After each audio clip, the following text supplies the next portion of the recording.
ഇന്നത്തെ വേദഭാഗം അപ്പോസ്തലപ്രവൃത്തികളുടെ പുസ്തകം 22-ാം അധ്യായം 22 മുതൽ 23-ാം അധ്യായം 11 വരെയുള്ള ദൈവവചനങ്ങളെ ശ്രദ്ധിപ്പിൻ. ഈ വാക്കോളം അവർ അവന് ചെവി കൊടുത്തു. പിന്നെ, ഇങ്ങനത്തവനെ ഭൂമിയിൽ നിന്ന് നീക്കിക്കളക, അവൻ ജീവിച്ചിരിക്കുന്നത് യോഗ്യമല്ല എന്ന് നിലവിളിച്ചു പറഞ്ഞു. അവർ കൂക്കലിട്ടും വസ്ത്രം കീറിക്കളഞ്ഞും പൂഴുവാരി മേലോട്ടെറിഞ്ഞും കൊണ്ടിരിക്കുമ്പോൾ അവർ ഇങ്ങനെ അവൻ്റെ നേരെ ആർക്കുവാൻ സംഗതി എന്ത് എന്നറിയേണ്ടതിന് ചമ്മട്ടി കൊണ്ട് അവനോട് ചോദ്യം ചെയ്യണമെന്ന് സഹസ്രാധിപൻ പറഞ്ഞ് അവനെ കോട്ടയിലേക്ക് കൊണ്ടുപോകുവാൻ കൽപ്പിച്ചു. തന്നെ വാറുകൊണ്ട് കെട്ടുമ്പോൾ പൗലോസ് അരികെ നിൽക്കുന്ന ശതാധിപനോട്, റോമാ പൗരനും വിസ്താരം കഴിയാത്തവനുമായ മനുഷ്യനെ ചമ്മട്ടി കൊണ്ടടിക്കുന്നത് വിഹിതമോ എന്ന് ചോദിച്ചു. ഇത് കേട്ടിട്ട് ശതാധിപൻ ചെന്ന് സഹസ്രാധിപനോട്, നീ എന്ത് ചെയ്യുവാൻ പോകുന്നു? ഈ മനുഷ്യൻ റോമാ പൗരനാകുന്നു എന്ന് ബോധിപ്പിച്ചു. സഹസ്രാധിപൻ വന്ന്, നീ റോമാ പൗരൻ തന്നെയോ? എന്നോട് പറക എന്ന് ചോദിച്ചതിന്, അതെ എന്ന് അവൻ പറഞ്ഞു.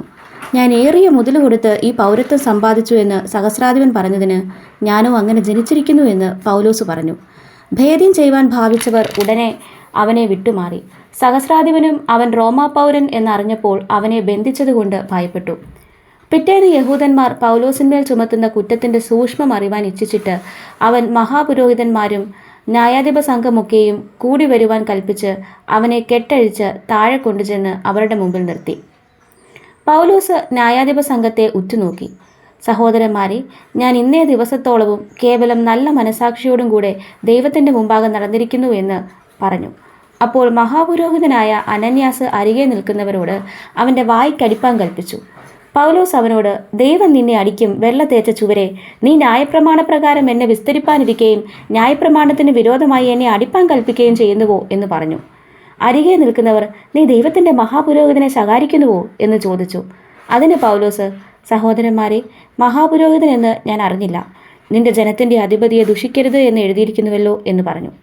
എന്നാൽ ന്യായാധിപ സംഘത്തിൽ ഒരു പക്ഷം സദൂക്യരും ഒരു പക്ഷം പരീശന്മാരും ആകുന്നു എന്ന് പൗലോസ് അറിഞ്ഞു. സഹോദരന്മാരെ, ഞാനൊരു പരീശനും പരീശന്മാരുടെ മകനുമാകുന്നു.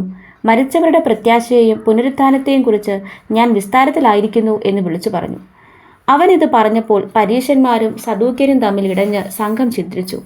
പുനരുത്ഥാനമില്ല, ദൂതനും ആത്മാവുമില്ല എന്ന് സദൂക്യർ പറയുന്നു. പരീശന്മാരോ രണ്ടും ഉണ്ടെന്നും പ്രമാണിക്കുന്നു. അങ്ങനെ വലിയൊരു നിലവിളിയുണ്ടായി. പരീശപക്ഷത്തിലെ ശാസ്ത്രിമാരിൽ ചിലർ എഴുന്നേറ്റ് വാദിച്ചു, ഈ മനുഷ്യനിൽ ഞങ്ങളൊരു കുറ്റവും കാണുന്നില്ല. ഒരാത്മാവോ ഒരു ദൂതനോ അവനോട് സംസാരിച്ചു എന്ന് വന്നേക്കാം എന്ന് പറഞ്ഞു. അങ്ങനെ വലിയ ഇടച്ചിലായതുകൊണ്ട് അവർ പൗലോസിനെ ചീന്തിക്കളയുമെന്ന് സഹസ്രാധിപൻ പേടിച്ചു. പടയാളികൾ ഇറങ്ങി വന്ന് അവനെ അവരുടെ നടുവിൽ നിന്ന് പിടിച്ചെടുത്ത് കോട്ടയിൽ കൊണ്ടുപോകുവാൻ കൽപ്പിച്ചു. രാത്രിയിൽ കർത്താവ് അവൻ്റെ അടുക്കൽ നിന്ന്, ധൈര്യമായിരിക്കാം, നീ എന്നെക്കുറിച്ച് യെരുശലേമിൽ സാക്ഷീകരിച്ചതുപോലെ റോമയിലും സാക്ഷീകരിക്കേണ്ടതാകുന്നു എന്ന് അരുൾ ചെയ്തു. ഈ വചനങ്ങളാൽ ദൈവം നമ്മെ ഏവരെയും അനുഗ്രഹിക്കുമാറാകട്ടെ.